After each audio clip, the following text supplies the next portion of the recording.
group of restricted free agents. As reported by Shams, the Warriors have been in contact with several teams, but have not received an offer to their liking on a sign-in trade here for the fifth-year swingman. And this is all very important because the Golden State Warriors, look at this, they're the only team this offseason that is yet to make a single move, a single acquisition for a player with NBA experience. So for the latest on Kuminga, we're joined by the duo who broke the news this morning. Of course, our senior insider, Shams Charania, is here. And for the very first time, we say hello to our new Warriors reporter, Anthony Slater. Anthony, welcome. We're really excited to have you here. Yeah, I'm pumped up. We're pumped up, and we kind of wish that we were maybe doing this over a drink in your backyard right now. But we're really excited to have you. Shams, I'm going to start with you. What is the latest with Kuminga and his contract negotiations here with Golden State?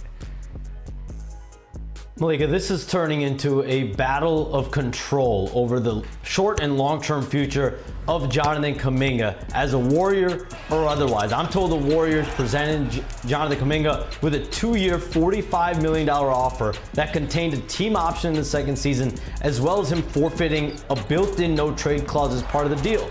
So far, Jonathan Kuminga has declined all of the Warriors' offers. He has said no, and the theme for the Warriors right now is Jonathan Kuminga appears to want to control his destiny moving forward with two routes here. One being the qualifying offer that we see right there. He's saying he could bet on himself all day. That has an October 1 deadline, 1 year, $7.9 million. And if his mindset is about continuing to get power over his future and controlling his future, that would allow him to have a no trade clause next season. It would also give him access to unrestricted free agency in the summer of 2026. The other route for Jonathan Kuminga is sign and trades. The Phoenix Suns and Sacramento Kings have both had interest in him, have given him offers up to about 4 years, $90 million, have given him a player option as well, have also promised him a starting role, guaranteed minutes, and control over his future with that player option.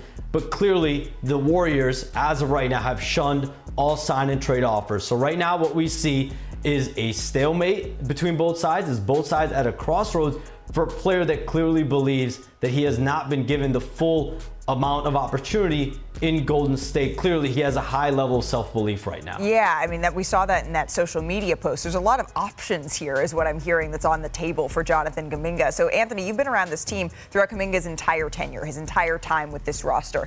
Do the Warriors, because I hear confidence coming from Kuminga, do the Warriors feel confident that they will eventually reach a deal here? Yeah, for sure. They've been pretty firm in the last few days saying, there's a reason why it's called restricted free agency and not unrestricted free agency. They kind of, hold the leverage on his future, and their preferred path clearly is the offer they put on the table. It's short term, it's tradable. That's how they pitched it to Kuminga even, because it's something they could maybe trade in January at full value. But they say regardless, their stance is that as of right now, they're shutting down sign and trade talks. They found nothing appealing there. And they believe he's going to be on the roster. Their stance is he will be on the roster to start next season, and if that's the qualifying offer, that's what it is. The concern there, the flip side of that, is the messiness of this. It's already, as y'all can attest, has become kind of a messy restricted free agency. Yeah. How about when this gets to training camp? How about when the veterans are around, looking around, saying, is this going to be a distraction in one of Steph Curry, Jimmy Butler, and Draymond Green's final contention seasons? I think that's where there's a potential, pivot point, breaking point in this. But as of now, as Shams mentioned, it's a stalemate, and it continues to be messy. But right now, the Warriors are saying they're shutting down those sign-in trades talks. So if they are looking to re-engage for the Warriors here at some point, Shams, what would a potential sign-in trade eventually look like? Because they're saying right now they expect him to be on the roster. Malika, the Warriors have been defiant. They want a good player. They also want an unprotected first-round pick, a good first-round pick. The Sacramento Kings, I'm told, have actually offered a first-round pick in those conversations. It's been a conditional first-round pick as well as a potential rotation player as well. But the Warriors have wanted the Sacramento Kings to give them an unprotected, fully first-round pick. The Suns, on the other hand, do not have a first-round pick to trade, so their deal would likely look at 1 or 2 rotation players and second-round draft compensation. The Warriors, though, do not want bad salary in return. They don't want players that they feel don't have the value moving forward that Jonathan Kuminga could have. So clearly, their asking price has not been met in these potential offers.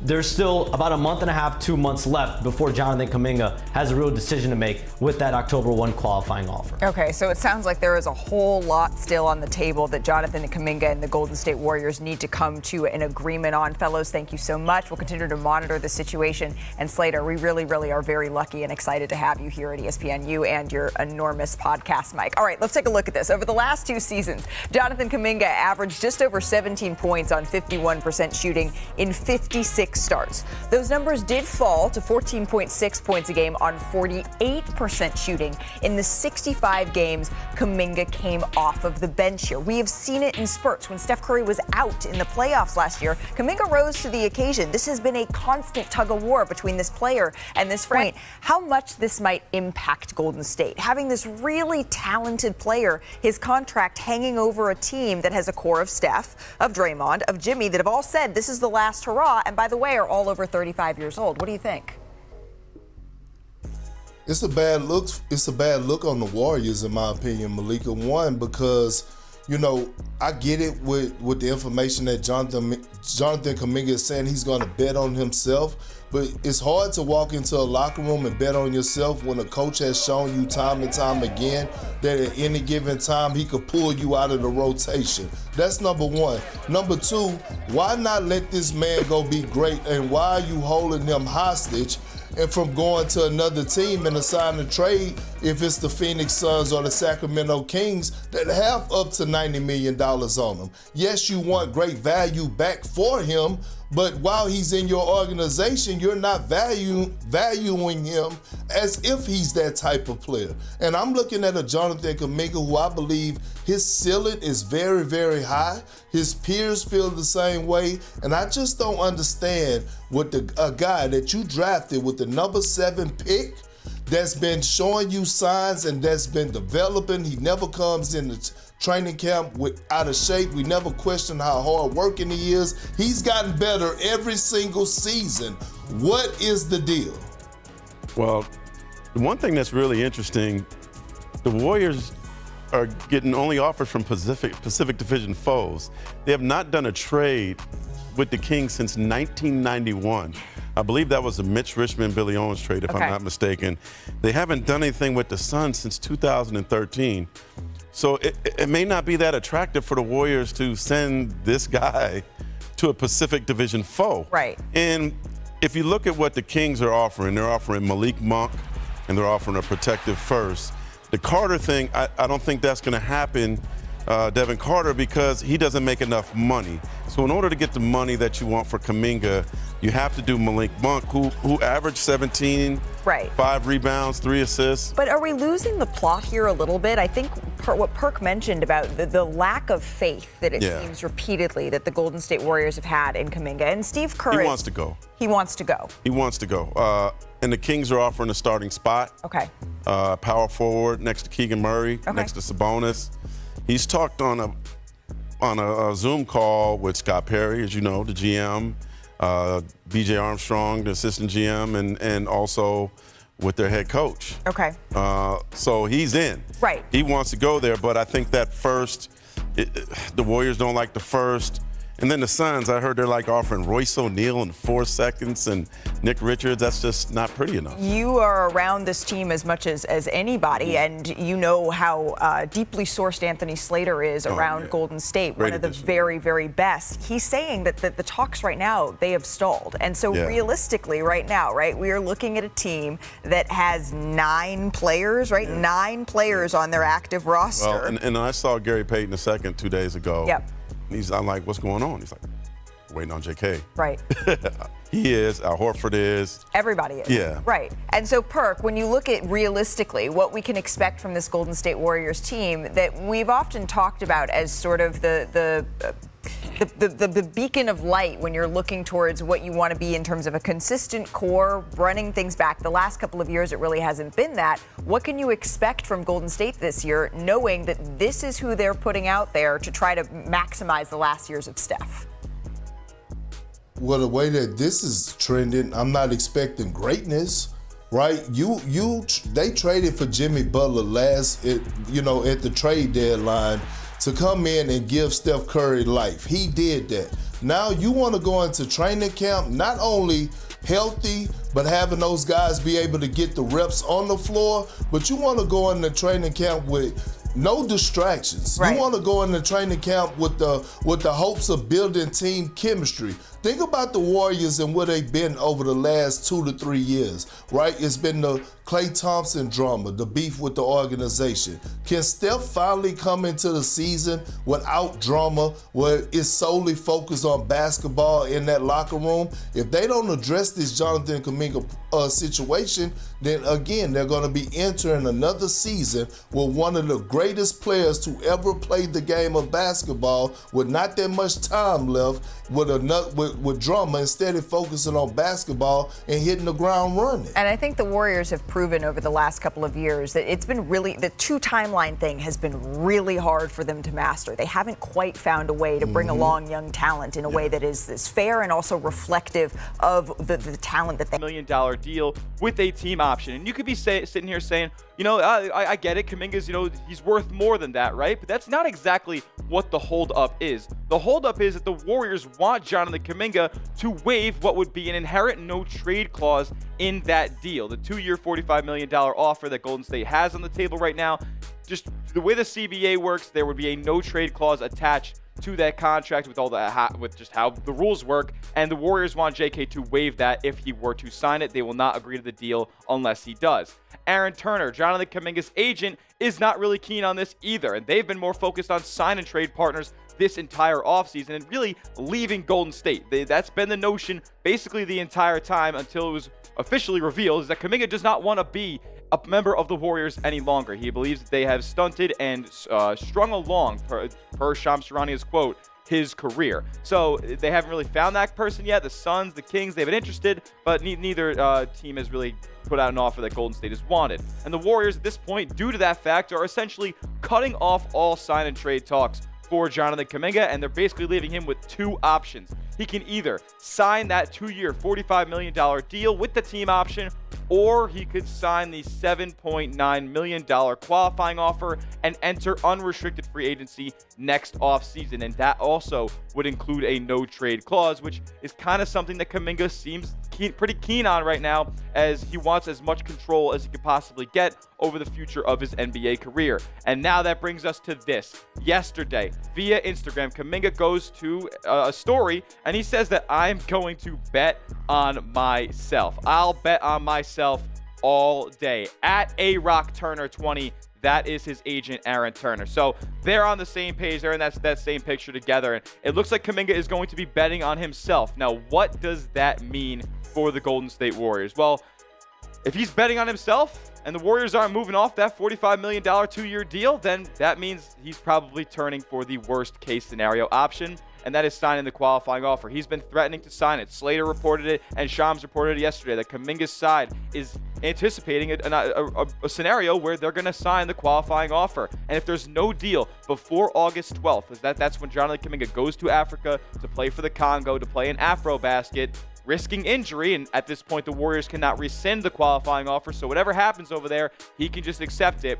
He is going to do it if it gets past that date. So this could get very murky for Golden State, not only because you're not getting the full $20 million plus that you want to recoup back in a trade down the line. No, you can't even trade him at all. It's an automatic no trade clause, and you are all but sealing your fate that he is going to leave in unrestricted free agency next offseason for nothing. And before we kind of get back to that point, I wanted to give you guys just the information that we've gotten since the Shams Charania article came out. This is a reported trade offer of what the Suns actually offered for Jonathan Kuminga. And if you subscribe to the channel, you already know we covered this scenario a couple weeks ago. Royce O'Neal, Nick Richards, and They ended up offering up 4 second-round picks as draft compensation in the deal. We know Phoenix does not have a first-round pick really in their arsenal to trade at this point. It would be very silly for them to do so. And in exchange, they would get Jonathan Kuminga. But the Warriors have obviously declined this, and it doesn't look like they are going to be dealing with the Suns or really anybody at this point. And there was another quote here from Brett Siegel about Dylan Brooks' potential involvement, or I guess lack thereof.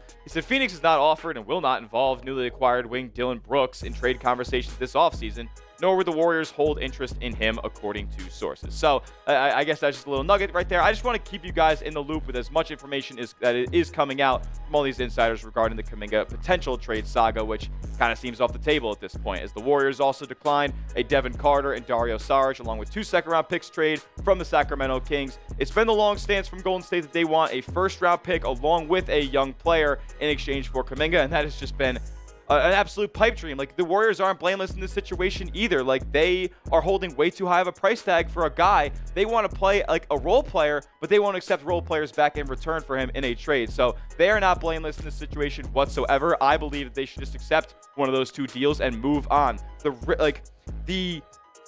The penalty for bringing him back and creating all this awkwardness in the lineup and potential for him not to play big-time minutes and frustrate him even more in Steve Kerr's rotation is just way more of a thing that I don't want to deal with than just cutting ties with him and getting minimal assets back. I get it. He could be an all-star down the line. It's not going to be with the Golden State Warriors. So just cut him loose, get what you can get for him now, and go into a regular season upcoming for the big 3 of Steph, Jimmy, and Draymond, role players around them, and everybody kind of buying in to a team-winning atmosphere. And clearly, that's not what Jonathan Kuminga has been about at this. The Golden State Warriors are in unfamiliar territory this offseason. Once the NBA's model franchise for strategic agility, they now find themselves stuck. One of their core young players is refusing to sign, a fan favorite is already gone, and while every other team has moved forward, the Warriors remain locked in neutral. According to analysts, this is a roster held hostage by an unresolved negotiation. The Warriors knew this summer would bring changes. The team was coming off another early playoff exit. Their veteran core, centered around Stephen Curry and Draymond Green, remained intact but aging. The front office planned to retool around younger talent, and Jonathan Kuminga was expected to be the masterpiece of that plan.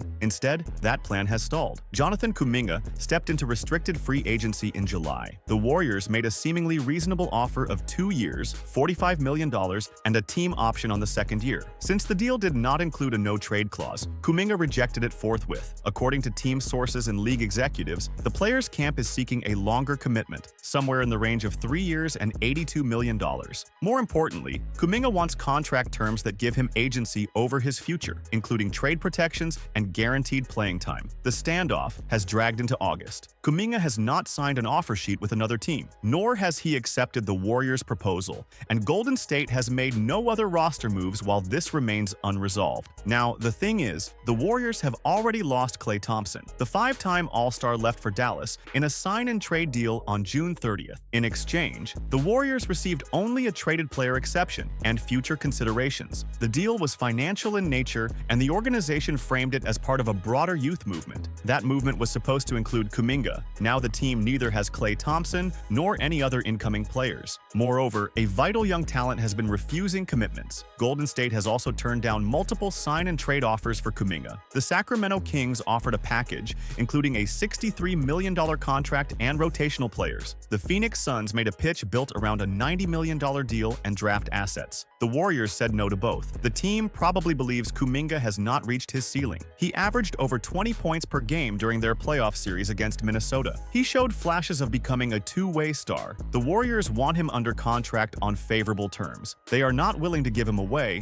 but that stance carries consequences. As long as Kuminga remains unsigned, the Warriors' cap space is frozen. The risk is growing by the day. Kuminga can sign the one-year qualifying offer worth $7.9 million at any time. If he does, he becomes an unrestricted free agent in 2026. He also retains veto power over any trade. That scenario would be a major loss for the Warriors. They would get one more year of service, but lose long-term control and trade leverage. From the player's side, that path means betting on himself. Kuminga would take less money now, but gain full freedom next summer. He has already shown a willingness to wait. In Internally, the coaching staff remains committed to Kuminga's development. Steve Kerr has consistently praised his athleticism and work ethic. However, executives are growing frustrated. The stalled talks have prevented them from completing their off-season roster construction. They remain the only team in the NBA without a player acquisition or re-signing since free agency opened. Right now, the primary concern is that the Warriors roster is incomplete. The coaching staff is preparing for camp with open rotation spots. The front office is working whimsically,